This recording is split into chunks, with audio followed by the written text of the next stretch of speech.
Hace unos minutos subió un diputado, el diputado orador del grupo del partido Encuentro Social, y decía que la consulta va, y sí, la consulta va, y que la consulta no es cara.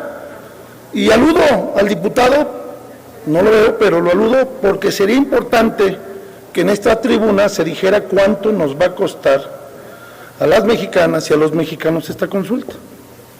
¿Cuánto nos va a costar? ¿Cuánto dinero le vamos a dedicar a eso?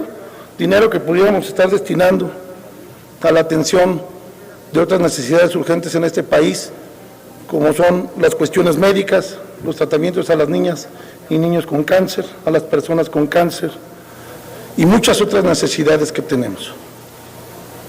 ¿La consulta va? Por supuesto que sí va. Ese gran descubrimiento que vinieron a dar aquí, pues es un hecho público. Una consulta que no cumple con los requisitos legales, una consulta mal hecha desde el principio, una consulta que, como muchos otros decretos que ha emitido esta legislatura, vienen otra vez a repararlo, a corregir lo que han hecho mal.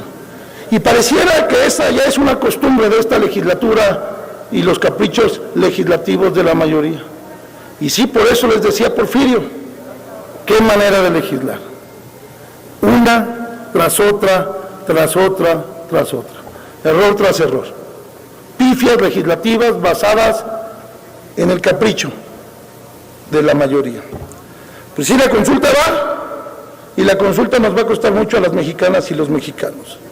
La consulta va y hoy lo modifican para poder tener al presidente de la República como actor principal en el proceso electoral, al cual demuestran tenerle miedo de llegar solos sin la figura del presidente. La consulta va y nos va a costar mucho a las mexicanas y a los mexicanos. La consulta va y deriva de una presión y una lamentable aceptación de la Suprema Corte de Justicia de la Nación. La consulta va con el total sometimiento del Legislativo al Ejecutivo. La consulta va en demérito de México.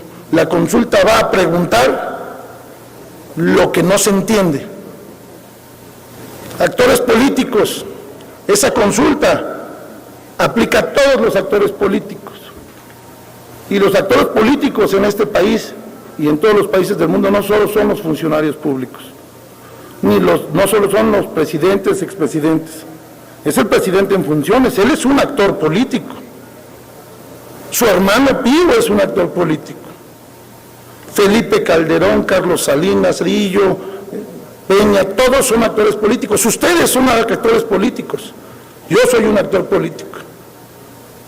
Ojalá y aquí me expliquen en qué parte de la pregunta viene eso que ustedes dicen, que la Corte les quitó, que la Corte les corrigió y que la Corte los dejó peor. La consulta va y nos va a costar mucho a las mexicanas y los mexicanos. La consulta va y se dejan de atender cuestiones tan graves, necesidades tan urgentes como la atención de la salud de las y los mexicanos. Permítame un momento, diputado Espadas. El diputado Cayetano García está solicitando el uso de la palabra por Zoom. ¿Con qué objeto, diputado Cayetano García?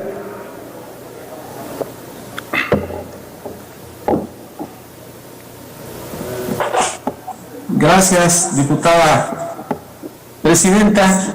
Es para anotarme por hechos al final de la discusión, toda vez que no formo parte de la lista de oradores. Muchas gracias, presidenta. Lo anotamos para hechos, diputado Cayetano García. Siga adelante, por favor, diputado Espadas.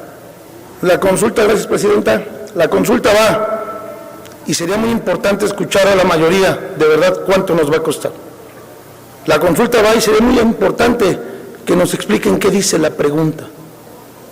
Eso sería muy importante. La consulta va, la pagaremos las mexicanas y los mexicanos y seguiremos teniendo graves carencias, pero la consulta va porque les urge tener una cabeza en una elección que les apunta a ir muy mal.